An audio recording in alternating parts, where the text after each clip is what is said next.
अस्सलाम वालेकुम dear students. इस वीडियो में हम सुपरमैनस रैंक आर्डर कोरिलेशन मेथड के ज़रिए स्क्रीन पर जो दिया हुआ क्वेश्चन है इसको सॉल्व करने की कोशिश करेंगे।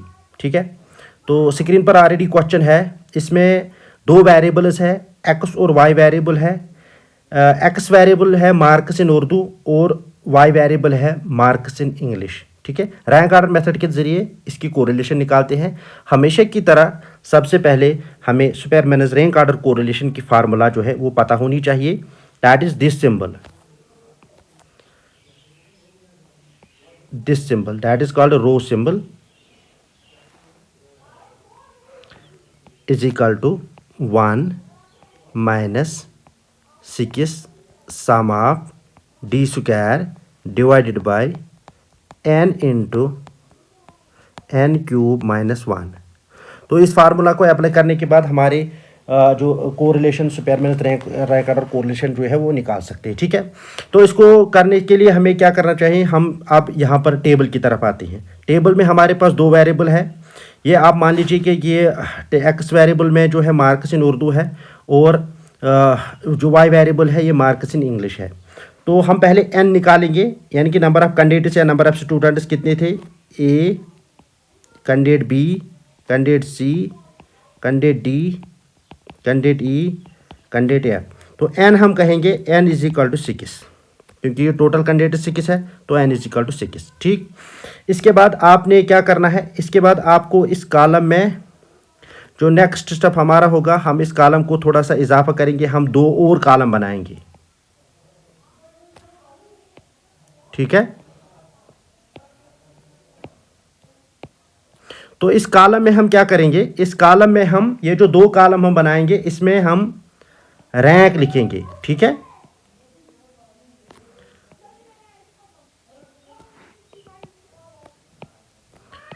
हम रैंक लिखेंगे, इसमें हम निकालेंगे रैंक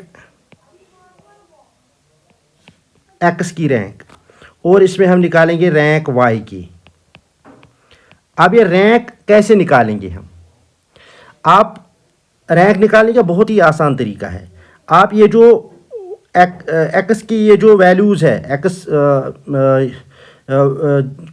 ये जो कॉलम है इसमें ये जो वैल्यूज़ है, यहाँ मार्क्स आप लीजिएगा, स्टूडेंट्स की ये मार्क्स है, डिफरेंट स्टूडेंट्स की ये मार्क्स है। इनको हम देखेंगे कि सबसे हाईएस्ट मार्क्स किसके हैं। तो सबसे हाईएस्ट मार्क्स एफ के हैं, इसके सबसे हाईएस्ट मार्क्स है 76। तो मैं इस 76 वाले को उर्दू में यानी कि रैंक एक्स में इसको 1 देता हूँ। इसके बाद सेकंड हाईएस्ट जो है वो है इसको ए को। ठीक है, तो इसको मैं 2 देता हूँ। ठीक है, इसके बाद मैं देखता हूँ नेक्स्ट हाईएस्ट जो है वो है सी को, दैट इज 52। तो मैं इसको 3 देता हूँ।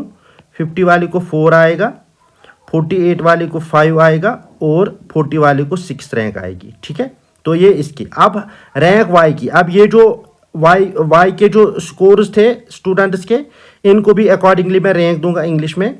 तो इंग्लिश में एफ को रैंक 1 थी, ए को 2 थी और इसके बाद नेक्स्ट रैंक जो है वो 55 को है, दैट इज बी को है 55, सी को है 54, इसको 4 रैंक आएगी, 47 को 5 रैंक आएगी और 33 को 6 रैंक आएगी। ठीक, तो अब नेक्स्ट में आपने क्या करना है, आपने नेक्स्ट में डिफरेंस इन रैंक निकालनी है।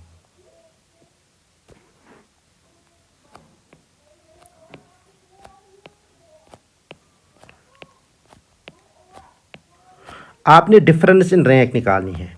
D that is equal to R X minus R Y. तो आप ये इसको ऐसे रखेंगे,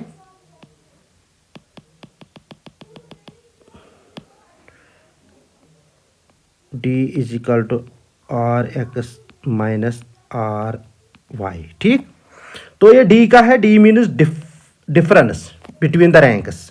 तो इसको निकालने का क्या है, आर एक्स को माइनस कर दो, इस वाले को माइनस कर दो, ये 2 माइनस 2 0, 4 यहाँ पर 4 minus 3 1, 3 minus 4 -1, 6 minus 5 1, 5 minus 6 -1, 1 minus 1 0, easy. अब लास्ट वाला जो है ये जो फार्मूला है, थोड़ा सा आप इसको आप थोड़ा साइड में करेंगे। लास्ट वाले कॉलम में मैं क्या करूँगा, मैं निकालूंगा डी स्क्वायर, यानी कि ये जो डिफरेंस मुझे निकली है इससे पहले वाले कॉलम में, यहाँ पर जो डी निकला है इसके मैं स्क्वायरिंग करूँगा। 0 का स्क्वायर 0 ही बनेगा, 1 का स्क्वायर 1 ही बनेगा, 1 1 ज़ार 1, माइनस माइनस प्लस 1 1 ज़ार 1, यहाँ पर भी 1, यहाँ पर भी 1 ही बनेगा, माइनस माइनस प्लस 1, 0 का स्क्वायर 0। तो सम ऑफ डी स्क्वायर ये किसके बराबर आया है, 1 2 3 4, इनकी समेशन जब मैं करता हूँ तो ये 4 ही आएगा, ठीक है। तो सम ऑफ डी स्क्वायर 4 के बराबर निकला है। अब ये वैल्यू जो है, वो जो फार्मूला है, ये वाली फार्मूला, इसको हम अप्लाई करेंगे, ठीक है। तो मैं इसको थोड़ा सा साइड में ही कर देता हूँ ताकि आसानी हो जाए। तो rho is equal to 1 minus 6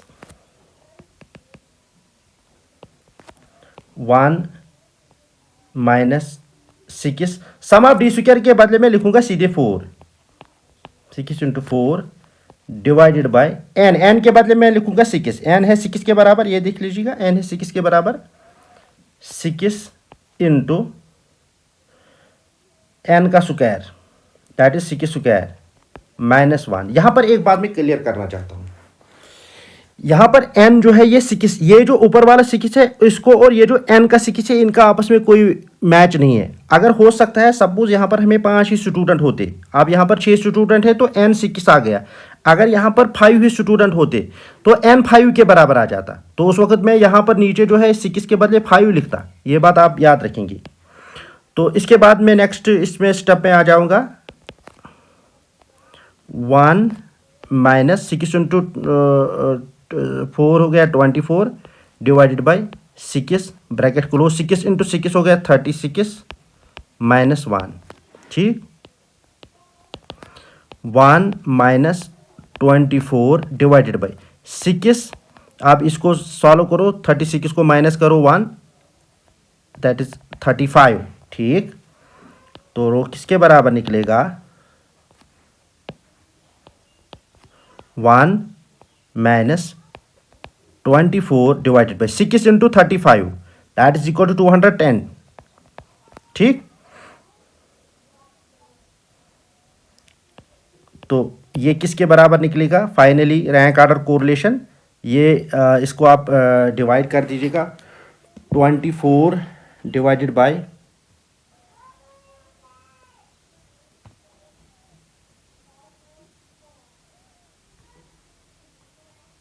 210, 0.11, 0.11, ठीक है।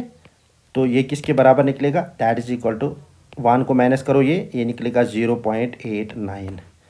ये आ गया हमारी रैंक ऑर्डर कोरिलेशन के ज़रिए, ये आंसर है इसका। तो हम ये कहेंगे कि ये पॉजिटिव कोरिलेशन है और हाई पॉजिटिव है, तो ये पॉजिटिव कोरिलेशन है।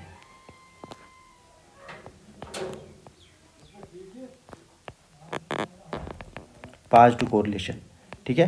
तो आप इस क्वेश्चन को होपफुली कि मैंने स्टेप वाइज दिखाया है, आपने इसको समझा होगा। अगर आपको ये समझ में नहीं आया है तो आप वीडियो को रिपीट कर दीजिएगा और अपनी नोटबुक पर एक प्रैक्टिस कुछ वैल्यूज़ आप खुद लिखिए और फिर इसके बाद प्रैक्टिस कीजिएगा, या इन्हीं वैल्यूज़ को रख के खुद अकेले से प्रैक्टिस कर लीजिएगा। होपफुली ये आपको एग्ज़ाम में बहुत काम में आएगा। Thank you very much.